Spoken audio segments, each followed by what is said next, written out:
আমাদের মাঝে।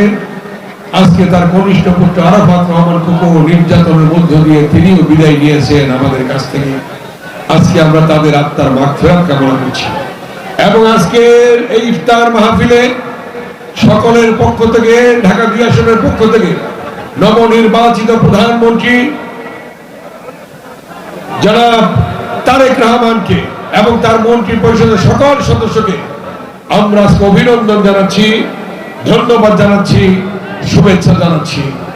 এবং মাননীয় প্রধানমন্ত্রী বিএনপির চেয়ারম্যান জনাব তারেক রহমানের নেতৃত্বে ইনশাআল্লাহ এই ঢাকা ২ আসন সহ বাংলাদেশ আবার নতুন করে জাগরিত হয়ে উঠবে, নতুন করে আবার মাথা উঁচু করে বিশ্ব দরবারে দাঁড়াবে, মাথা উঁচু করে দাঁড়াবে এবং বাংলাদেশের জনগণের ভোটাধিকার থাকবে এবং গণতান্ত্রিক যে অগ্রযাত্রা সেটা অব্যাহত থাকবে।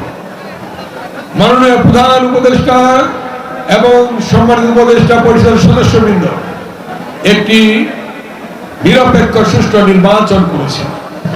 ওনারা করতে পারেছেন এই জন্যে দীর্ঘ 17 বছর জনগণের ভোটাধিকার ছিল না। আপনারা দেখেছেন সেই সময় ভোট দিতে পারেননি, অনেক সময় দিনের ভোট রাতে হয়ে গিয়েছে।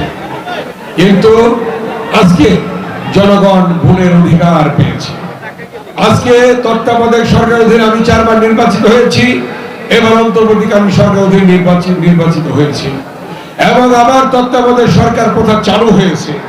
আবারও যখন নির্বাচন হবে তত্ত্বাবধায়ক সরকার অধীনেই বাংলাদেশে নির্বাচন হবে এবং জনগণ তাদের ভোটাধিকার প্রয়োগ করতে পারবে।